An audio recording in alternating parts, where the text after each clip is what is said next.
There is quiet in the forest north of Kristiansand. Morning light filters through pine and birch. The air is thin here, slightly cool, carrying the scent of moss and lake water. Paths wind between trees and stones, their edges softened by decades of footsteps. Baneheia is still, except for the sound of water moving gently against rock. From the higher ground, the city lies distant, small roofs, calm streets, the faint sound of cars far below. At certain hours, fog gathers between the trunks. It settles low, the kind that mutes color and sound. Birds move quietly in it, disappearing and returning without warning.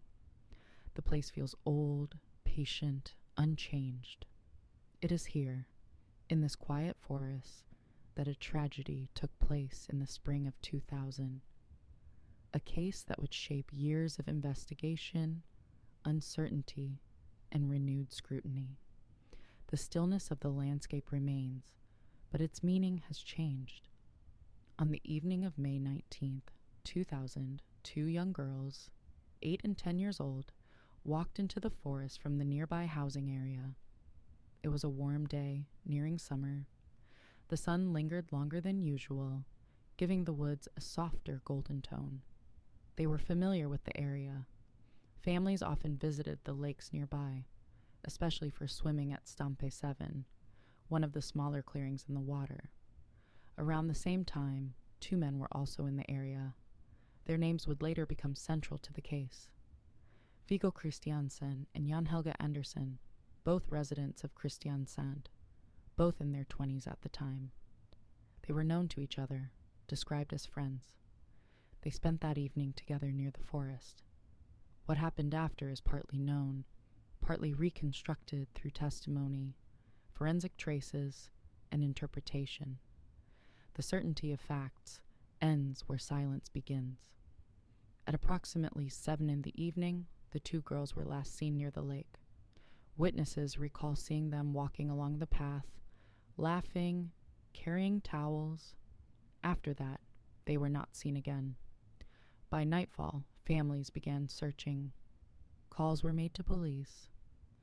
Through the evening and into the night, volunteers, officers, and dogs moved through the forest paths.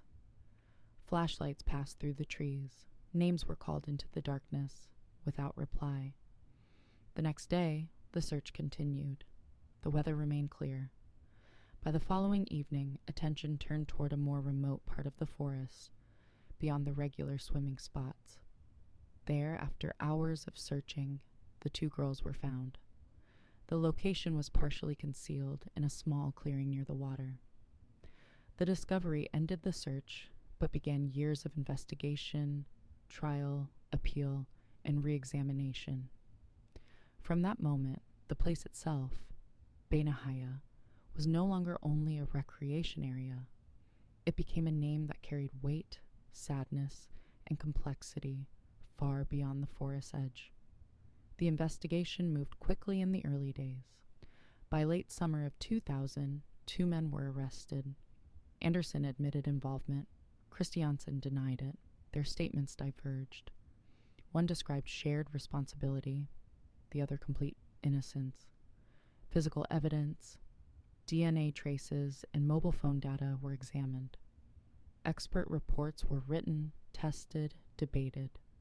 Eventually, both men were charged.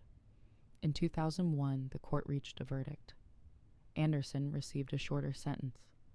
Kristiansen was convicted and sentenced to 21 years of preventive detention, the strictest form in Norwegian law. For many, the case seemed resolved. For others, it did not rest easily. Years passed. Questions remained. The mobile phone evidence, in particular, drew attention. Its signals suggested Kristiansen's phone had been active in an area away from the crime scene. Interpretations of that data became central to later reviews.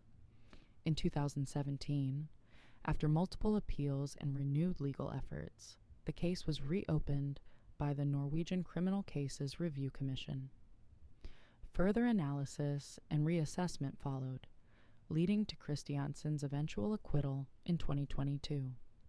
The state acknowledged a miscarriage of justice. He was released after 21 years in prison. The material of the case, files, photographs, statements, fills many volumes, pages of printed text, maps marked with small circles, lists of objects collected from the site. None of these things can hold the weight of what happened, yet they form the record of it. There were fibers and biological samples, footprints, paths traced in diagrams, phone logs, a bicycle, a tent in the woods where the men had met earlier that day. Ordinary items that, under examination, became part of a larger narrative. Each object carries two layers, what it is and what it was believed to mean. Those meanings have changed over time. Some once considered crucial were later questioned. Some details once dismissed gained new attention. Evidence in this case has not stood still. It has shifted under the weight of re-examination. What remains constant is the physical space, trees, water, earth, holding quiet witness to the years between.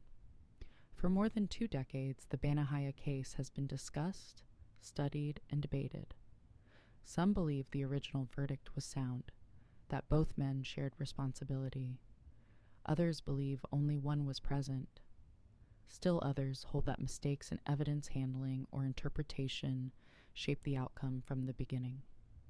The mobile phone data, the DNA results, and Anderson's testimony have each been viewed in new light as technology and understanding advanced. Expert opinions have differed.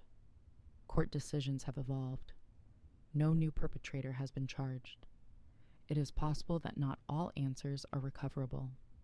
Some aspects may remain uncertain, even with renewed analysis. Time alters memory. Records can clarify facts, but not always the full truth of human behavior. Public attention to the case has shifted as well. At first, it centered on guilt and punishment. Later, it turned toward fairness, process, and the reliability of investigation. And beneath it all lies grief, constant, quiet, not belonging to any side. Today, Baneheia is again a place of walking paths and forest light. The same trails wind between small lakes as they did before. Visitors pass through quietly. Some come to remember. Others come for the stillness itself. The forest does not mark what happened. There is no sound or sign to distinguish one part of it from another. Only those who know the history can sense the shift, the quiet weight that lingers in certain clearings. In spring, new grass grows where searchers once walked. Birdsong returns. Children still play in the nearby neighborhoods, their voices echoing faintly against the trees. The place holds both memory and renewal, side by side, neither erasing the other. The Baneheia case remains part of Norway's collective memory. It has shaped conversations about justice, evidence, and time. It has shown how certainty can change, how truth can move between versions of itself. But beyond the documents and judgments, there is still the forest, unmoved, soft with moss, carrying the sound of water under the wind. There is no conclusion here, only the passage of years. The city continues its ordinary life nearby. The lake reflects the same gray light it always has. The story, though often told, remains incomplete, quietly unresolved. And in the air above the water, where mist sometimes drifts and folds, there is only stillness, the kind that does not answer and does not fade.